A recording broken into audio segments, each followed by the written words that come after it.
नमस्कार। Channel 4 news India पर आपका स्वागत है। मैं हूं प्रदीप डबास। सुप्रीम कोर्ट ने आज एक बेहद अहम फैसला दिया है। इलेक्टोरल बॉन्ड पर जो केस या याचिका दायर की गई थी उस पर सुनवाई करते हुए सुप्रीम कोर्ट ने एसबीआई यानी स्टेट बैंक ऑफ इंडिया को साफ निर्देश दिए हैं कि कल तक वो पूरा डाटा जमा करवाए और 15 तारीख तक यानी 15 मार्च तक इलेक्शन कमीशन उसको वेबसाइट पर डाले। बेहद महत्वपूर्ण फैसला है ये। लंबा समय मांगा गया था एसबीआई की ओर से ये डाटा कलेक्ट करने के लिए, जमा करवाने के लिए 30 जून तक का टाइम मांगा गया था। सुप्रीम कोर्ट ने कहा है कि अगर ये आदेश पूरा नहीं होता है तो इसको कोर्ट की अवमानना माना जाएगा और लीगल कार्रवाई भी की जाएगी। कानूनी दृष्टिकोण से ये फैसला बड़ा है, लेकिन ये राजनीतिक पहलुओं के साथ भी जुड़ा हुआ है। हमारे साथ प्रेम कुमार जी हैं, देश के वरिष्ठ पत्रकार हैं, आप सब लोग जानते हैं। प्रेम जी से समझना चाहेंगे कि कानूनी दृष्टिकोण से महत्वपूर्ण फैसला है, लेकिन इसके राजनीतिक पहलू क्या है। प्रेम जी। जी शुक्रिया प्रदीप जी। ये फैसला जो सुप्रीम कोर्ट ने दिया है, इसकी सबसे बड़ी अहमियत ये है कि इसमें जो तथ्य हैं उसके तथ्य उजागर होने से सत्ताधारी दल जिसने सबसे ज्यादा इलेक्टोरल बॉन्ड से चंदे लिए हैं उनके उन कारोबारियों से संबंधों का पर्दाफाश होगा जिनको किसी न किसी तरीके से सरकार से मदद मिले हैं। ये क्रोनी कैपिटलिज्म का पर्दाफाश होगा। इस लिहाज से इसका महत्व है और यही कारण है कि तथ्यों को छिपाने के लिए, जनता को नहीं बताने के लिए इस तरीके के सारे तिकड़म आजमाए गए। एसबीआई जिसने कि कहा कि हम 30 जून तक हमें समय दीजिए, कंटेम्प्ट की भी परवाह नहीं की कि सुप्रीम कोर्ट के आदेश से का कंटेम्प्ट हो रहा है। हालांकि आज जो फैसला आया है उसमें सुप्रीम कोर्ट ने कहा है कि हम आप पर कंटेम्प्ट नहीं करने जा रहे हैं, लेकिन कंपनी के सीईओ और एमडी दोनों को ये हलफनामा देने के लिए कहा कि हम पालन करेंगे जो कल की तारीख दी गई है, यानी 12 मार्च की। 12 मार्च के बिजनेस आवर्स जो होते हैं उस दौरान ये सारे आंकड़े बताने होंगे और इसका हलफनामा देने को कहा, यानी आप हिल नहीं सकते। तो हलफनामा देने का मतलब और 12 तारीख को सारा डेटा देने का मतलब ये होगा कि एसबीआई ने अब तक जो कहा है वो झूठ कहा है कि उनके पास डाटा का मिलान करने में टाइम लगेगा। आज की सुनवाई में भी ये बात स्पष्ट हुई। सुप्रीम कोर्ट ने कहा कि जो बातें एसबीआई की तरफ से बताई जा रही हैं उससे पता चलता है कि जो डाटा है जिस फॉर्म में है उस फॉर्म में ये देने योग्य है, उपलब्ध कराने योग्य है। इसका मतलब है कि एसबीआई की दलील खारिज कर दी गई और ऐसे भी 30 जून की जो याचिका थी उसको खारिज कर ही दी गई जो समय मांगा जा रहा था। तो हम ये देख रहे हैं कि इसको क्यों छिपाया जा रहा है। एसबीआई का अपना तो कोई इंटरेस्ट नहीं हो सकता है कि डाटा छिपाया जाए। यह इंटरेस्ट जरूर सरकार का हो सकता है या कोई सरकार नहीं तो उद्योगपतियों का हो सकता है, किसी का तो है जो कि एसबीआई पर दबाव डाल रहा था कि आप डेटा न दिखाइए। और खास करके 30 जून के का समय मांगे जाने का मतलब था चुनाव का बीत जाना। नहीं, अगर चुनाव से पहले या स्टेट बैंक ऑफ इंडिया का तो कहना यह था कि सूचनाओं के मिलान में वक्त लगता है, इस वजह से जो है 30 जून तक का टाइम मांगा गया था। सुप्रीम कोर्ट ने यह कहा कि सूचनाओं के मिलान की बात तो हमने कही नहीं, कोर्ट की ओर से कहा नहीं गया। उन्होंने कहा कि सूचनाओं को जाहिर कीजिए, आप सूचनाओं को उजागर कीजिए ताकि लोगों को पता चले किसने चंदा दिया है और किस पार्टी को इलेक्ट्रोल बॉन्ड की वजह से चंदा मिला है।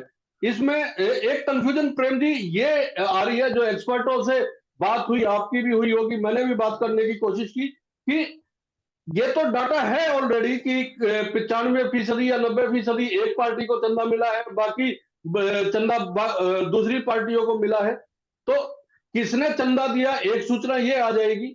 लेकिन अगर मान लीजिए अलग अलग लोगों ने या अलग अलग कंपनियों ने, अलग अलग फर्मों ने 100 करोड़ रुपया का चंदा दे दिया या 1000 करोड़ रुपए का चंदा दिया और उस वो चंदा ये बता दिया जाए कि ये चंदा इन पार्टियों को मिला है, किसने किसको कितना चंदा दिया, इसका मिलान होना भी जरूरी है। मिलान जैसी तो कोई बात ही नहीं आती है प्रदीप जी, जी। कोई मिलान जैसी बात नहीं आती है। मिलान करने का एसबीआई को क्या मतलब है? आप डेटा रखिए कि जो इलेक्टोरल बॉन्ड है, वो बॉन्ड इस नंबर का है, इसमें इतना अमाउंट दिया गया, इस पार्टी को दिया गया, इतना रख दीजिए। अब जो बॉन्ड होगा उसका परिचय उसमें लिखा हुआ है कि कौन है, तो परिचय से अपना समझ लेंगे लोग। आप कौन होते मिलान करने वाले? मिलान तो जनता करेगी। मिलान एसबीआई जनता करेगी कि कौन अडानी का फर्म था, एसबीआई कौन शेल कंपनियां थी। जी एसबीआई का तर्क तो यही है कि मिलान करने में वक्त लगता है, इसलिए नहीं, टाइम मांगा गया। इसको इसको सुप्रीम कोर्ट ने खारिज कर दिया। कहा कि मिलान करने आपको कौन बोला है? आप डेटा रखिए कि किसने दिया, किसको दिया और कितना दिया, ये डेटा खाली रख दीजिए। आपको कौन बोलता मिलान करने? और उन्होंने कहा कि जो डेटा आपके पास है वो बताने लायक है और जारी करने लायक है, आप उसको कर दीजिए। बाकी इसमें कोई त्रुटि वगैरह का तर्क मानने के लिए सुप्रीम कोर्ट ने इनकार कर दिया। त्रुटि क्या होगी? आप थोड़ी बोलिएगा कि इलेक्टोरल बॉन्ड का ये पता है, इसको बदल के हम कुछ और दे दिए। आपको कोई टाइप करने नहीं बोल रहा है, आप लिख के मत, जो है उसको आप बता दीजिए बस कि ये है। तो ये बताने में सुप्रीम कोर्ट ने कहा है कि डेटा अवेलेबल है, और इसका मतलब यह है कि एसबीआई झूठ बोल रही थी। कल को सारा डेटा सामने आ जाएगा तो इसका मतलब है कि एसबीआई बहानेबाजी कर रही थी कि वो डेटा बताने में उनको 30 जून लगेगा, तब तक इलेक्शन पार हो जाए।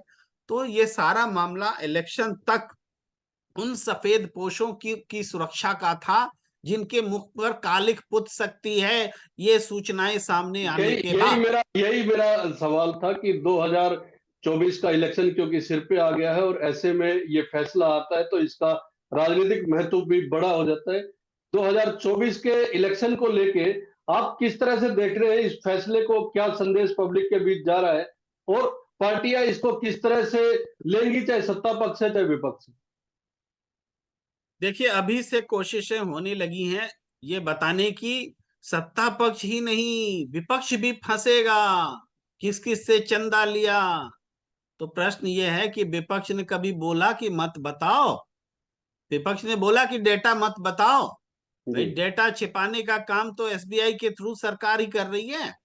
डेटा सरकार ने कहा सुप्रीम कोर्ट के भीतर सुनवाई के दौरान, जब इलेक्टोरल बॉन्ड की सुनवाई हो रही थी, कि इस डेटा को जानने का जनता को कोई अधिकार ही नहीं है। जनता क्या करेगी ये जान करके कि हमने किससे चंदा लिया और कितना चंदा लिया? चंदा के बारे में जानने का जनता को अधिकार नहीं है। लिखित रूप में भारतीय जनता पार्टी ने, उनकी सरकार ने सुप्रीम कोर्ट में बताया। अब ये सीधी सी बात जनता को समझ में आ रही है कि अरे, हमें अधिकार नहीं तो किसको अधिकार है? जन पैसा मेरा, भाई उद्योग कारोबारी दे रहा है तो अपने घर से दे रहा है क्या? कारोबारी सत्ता से काम ले रहा है और उसके बदले बदले में चंदा दे रहा है, वो चंदा नहीं है, धंधा है। ये जनता का अधिकार है, जिसको सरकार ने बोला कि आर्टिकल 14, सॉरी सुप्रीम कोर्ट ने बोला आर्टिकल 14 का जो है उल्लंघन हुआ है, ये अनकॉन्स्टिट्यूशनल है। इसका मतलब है कि जनता का पक्ष मजबूती से सामने आया है, सरकार की दलीलें गलत साबित हुई है, भारतीय जनता पार्टी की सोच गलत साबित हुई है। और अब जब ये मामला सामने आएगा तो कोशिश ये हो रही है कि ये कुछ एक मामले जरूर होंगे जो एक ही उद्योगपति ने जो दागी होंगे। थोड़ा सा चंदा कांग्रेस को भी दे दिया होगा, थोड़ा सा टीएमसी को भी दे दिया होगा, लेकिन बात वो नहीं है। बात यह है कि ये चंदे जो दिए गए हैं, इससे क्रोनी कैपिटलिज्म को बढ़ावा मिला है कि नहीं? क्या चंदे के बदले में धंधा मिला है कि नहीं? क्या ये पर्दे के पीछे खेल हो रहा था क्या? ये सारी बातें सामने आएंगी। क्या वो शेल कंपनियों वाली थ्योरी, के शेल कंपनी के माध्यम से इलेक्टोरल बॉन्ड खरीदे गए, तो इसका मतलब है कि ये प्रवर्तन निदेशालय का मामला है, मनी लॉन्ड्रिंग का मामला है। और ऐसे केस में जो कोई भी दल इसके परिधि में आएगा, उसको उसकी मान्यता भी जा सकती है, नेताओं को जेल भी जाना पड़ सकता है, क्योंकि तब ईडी जांच करेगी। ये मामला है। आज की तारीख में तो आप जानते हैं कि ईडी किसकी जांच करेगी। भाई, ईडी किसकी जांच करेगी सबको मालूम है। तो हो सकता है कि इस पूरे मामले को विपक्ष पर ही पलटने की कोशिश की विपक्ष जाए। का तो आरोप ये है कि ईडी की कार्रवाई तो केवल उन्हीं पे हो। विपक्ष का ऐसा मानना है। लेकिन आज तक हम देख रहे हैं कि जब यूपीए सरकार गई और एनडीए सरकार आई, उस समय ईडी के पास कितने मामले थे? 1,000 भी नहीं थे। और आज 5,500 मामले हैं। और सारे के सारे मामलों में देखा जाए, पॉलिटिकल मामले जो हैं, उसमें 96% मामले विपक्ष के नेताओं के खिलाफ है, पॉलिटिकल मामलों में। तो विपक्ष के नेताओं के खिलाफ ईडी का इस्तेमाल हो रहा है। सुप्रीम कोर्ट ने ईडी के प्रमुख का एक्सटेंशन रोका। अब वो संजय मिश्रा जी इस बार लोकसभा चुनाव भी लड़ने वाले हैं। तो ईडी का क्या संबंध है, जनता के सामने दिख रहा है। तो विपक्ष को के लिए डरने का समय है, क्योंकि ईडी यही आपदा में अवसर बीजेपी खोजती है। ये अवसर जरूर लग रहा है कि बीजेपी सरकार के खिलाफ है, लेकिन वो पलट करके किसी एक मामले को चुन करके बहुत बड़ा बना देगी और कहेगी कि सारा जो घपला है विपक्ष ने किया है। ये यहाँ पर खेल होगा प्रदीप दबास जी। जी, आपको मैं एक सीधा सा पॉलिटिकल सवाल पूछता हूं। पिछले कुछ दिनों का घटनाक्रम अगर हम देखने की कोशिश करें तो लगता नहीं कि इस बार मुकाबला 2024 में मुद्दे भारतीय जनता पार्टी के खिलाफ जो है, जो सत्ताधारी दल है, उसके खिलाफ कुछ ज्यादा, जैसे 5 गारंटियां दे दी गई, उसके बाद सीटों की शेयरिंग नहीं हो पा रही है, चाहे महाराष्ट्र में चाहे बिहार में। उसके बाद हरियाणा में भी कल एक सांसद ने इस्तीफा दे दिया। आज राजस्थान के चुरू से जो मौजूदा सांसद है, उनके भी पार्टी छोड़ने की खबरें आ रही है। वो 1-2 दिन में हो सकता है कांग्रेस ज्वाइन कर ले। मौजूदा सांसद हो चुके हैं, अभी आपको ताजा खबर दे दे, अभी विजुअल आ चुके हैं। मल्लिकार्जुन खड़गे ने उनको पार्टी में शामिल करा लिया है। हाँ, करवा लिया। तो किस तरह की इस समय राजनीतिक स्थिति दिखाई दे रही है? फैसला खिलाफ आता है, चाहे वो एसबीआई के खिलाफ हो, लेकिन लोग मान के चल रहे हैं ये सरकार के खिलाफ फैसला है। तो किस तरह की अभी परिस्थितियां लग रही है अगर देखने की कोशिश करें 2024 लोकसभा चुनाव के परिप्रेक्ष्य में? देखिए, 2019 और 2024 की तुलना कीजिए। इतनी परेशानियां बीजेपी के पास 2019 में नहीं थी। आज विश्वास का संकट है, जनता गुस्से में है, अपने घटक दल भी बीजेपी की बात नहीं मान रहे हैं। और यहाँ तक कि निषाद पार्टी, जिसके सिर्फ एक सांसद हैं, 2 टिकट दिए गए हैं, वो भी कह रहे हैं कि हमको अपना सिंबल पर चुनाव हम लड़ेंगे, हम आपका सिंबल पर नहीं लड़ेंगे। इतना बोलने की हिम्मत अब तक नहीं होती थी, आज हो रही है। बिहार में एनडीए गठबंधन नहीं संभल रहा है, महाराष्ट्र में संभल नहीं रहा है। और एक के बाद एक कानूनी मामले जो हैं, जिसमें गलत की तरफ खड़े बीजेपी दिखाई देने लगी है। जी, आप देखेंगे, जब कोई, चाहे ब्रिजभूषण शरण सिंह का मामला आता है, पार्टी, सत्ताधारी पार्टी उनके साथ खड़ी दिखती है, महिला पहलवानों के साथ नहीं दिखती है। या इसी तरीके से दूसरे मामले किसानों का आता है, भारतीय जनता पार्टी किसानों के साथ नहीं दिखती है, उसको उसको कुचलने में लगी रहती है। तो इस तरीके से हम देख ये रहा है कि बीजेपी के प्रति जो ये नाराजगी है, वो नाराजगी यहाँ व्यक्त हो रही है। हरियाणा में जो बीजेपी के सांसद थे, किसान आंदोलनों के दबाव के कारण और महिला पहलवानों के आंदोलनों से उत्पन्न प्रभाव के कारण वो बीजेपी से अपने आप को दूर कर रहे हैं, इसमें तो कोई छिपी हुई बात नहीं है। इसी तरीके से इसका मतलब है कि आंदोलनों को जो आपने दबाने का प्रयास किया, इससे जनता में नेगेटिव असर गया, तभी तो ये बातें हो रही कि आपके अपने भी आपके साथ छोड़कर जा रहे हैं। हर तरह से उल्टा माहौल दिख रहा है। भाई, उत्तर प्रदेश जो कि सबसे बड़ा बीजेपी का गढ़ है, वहां पर लगभग 80 लाख स्टूडेंट्स अलग अलग विंग्स के अलग अलग कारणों से, अलग अलग परीक्षाओं के कारण सड़क पर हैं और गुस्से में सड़क पर हैं। 80 लाख लोग अगर सड़क पर रहेंगे तो आप समझिए 5-5 आदमी भी अगर उन परिवार उनके साथ हैं तो 4 करोड़ लोग गुस्से में हैं। 4 करोड़ लोगों पर असर पड़ रहा है। तो इस तरीके से स्थिति बहुत प्रतिकूल है। केवल मीडिया के एक सेक्शन में ये कहा जा रहा है कि सब कुछ चंगासी और फील गुड जैसी बातें की जा रही हैं, 400 पार जैसे नारे दिए जा रहे हैं। लेकिन जब 400 पार जैसे नारे जैसी स्थिति होगी तो आपको एन चंद्रा बाबू नायडू क्यों चाहिए, आपको पवन कल्याण क्यों चाहिए, आपको जयंत चौधरी क्यों चाहिए, आपको ये हनुमान बेनीवाल क्यों चाहिए? ये जो पूरे देश में दिख रहा है, ये बता रहा है कि स्ट्रेस है, BJP is in stress. BJP stress में है, ये आप कह रहे हैं प्रेम जी, लेकिन सवाल एक बड़ा ये है कि जितने मुद्दे हैं उसके बावजूद विपक्ष कि जो बयान और जिस तरह से प्रतिक्रियाएं आती हैं, अधीर रंजन चौधरी ममता बनर्जी पे हमला कर रहे हैं, यूपी में मायावती ने साफ कह दिया कि इलेक्शन, और जिस तरह की ये खबरें चलाई गई है उनका खंडन किया, उन्होंने मना कर दिया। इस तरह की परिस्थितियां आप देख रहे हैं। अब हरियाणा में गठबंधन तो हो गया है, एक सीट पे कुरुक्षेत्र से लड़ने जा रही है, दिल्ली में भी गठबंधन हो गया, लेकिन वो आम आदमी पार्टी और कांग्रेस के बीच जो संयुक्त तरीके से अभियान चलाया जाना चाहिए था, क्योंकि भारतीय जनता पार्टी तो पूरी तरह मैदान में उतर चुकी है, एकजुटता साथ होने के बावजूद और साथ ना होने के बावजूद विपक्ष तो पूरी तरह बिखरा हुआ दिख रहा है। ऐसे में लोगों के पास ऑप्शन की भी तो कमी है। प्रदीप जी, रणनीतिक रूप से आप बोल सकते हैं कि रणनीतिक रूप से विपक्ष कमजोर दिख रहा है, जी लेकिन बात यह है कि जब जनता सत्ताधारी दल से बेहद परेशान है, दुखी है, तो उसको जो ऑप्शन दिखेगा विकल्प बनने का, उसके साथ खड़ी होगी। मान लीजिए कि एक पार्टी तो है नहीं, एक पार्टी आज देश में नहीं है जो कि रिप्लेस कर दे भारतीय जनता पार्टी। ऐसी पार्टी कांग्रेस में भी दम नहीं है कि वो रिप्लेस कर दे।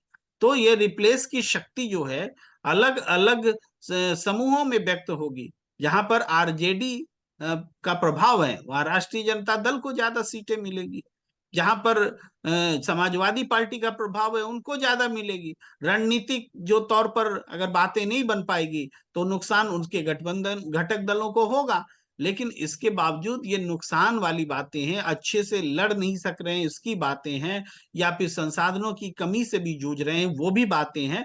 एक अनलेवल पिच तो है ही। चुनाव मैदान आज बीजेपी के सामने एक अनलेवल पिच बन करके तैयार है बीजेपी के समांतर विपक्ष के लिए। लेकिन इसका कारण हम देख रहे हैं, इलेक्टोरल बॉन्ड जैसी भी स्थितियां हैं, सरकारी संस्थानें हैं, चुनाव आयोग पर सरकार का प्रभाव है, ये सारी चीजें दिख रही हैं। इसके बावजूद जनता तो समझ रही है हमारे पास ये मौका आखिरी मौका है। अगर इस बार नहीं हमने ठीक से मतदान किया तो आगे शायद ये मौका भी ना मिले। यही वो बात है जो पार्टी कमजोर है इसको भुला दे रही है। यहाँ तो जनता मजबूत है। आप किसी सामान्य व्यक्ति को, प्रदीप दबास भी खड़े हो जाए और लगेगा कि ये जीत सकते हैं तो जनता उनको जिता देगी। आज जनता के मन में इस तरह का माहौल। आज जनता के मन में इस तरह का माहौल है कि कोई भी एक मजबूत व्यक्ति या कोई पार्टी अगर खिलाफ खड़ी होती है और मुद्दों के साथ चुनाव में उतरती है तो निश्चित तौर पे जनता उनके साथ होगी। ये प्रेम कुमार जी का कहना है। उनका कहना है कि जो इलेक्टोरल बॉन्ड का जो मसला है और जो फैसला आया है, निश्चित तौर पे वो सरकार के लिए थोड़ा संकट खड़ा करेगा।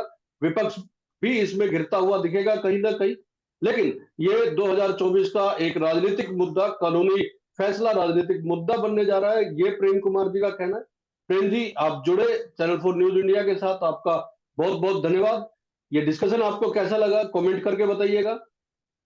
अगर अच्छा लगा है तो शेयर कीजिए, लाइक कीजिए और चैनल को सब्सक्राइब करना ना भूलें। बहुत बहुत धन्यवाद। नमस्कार।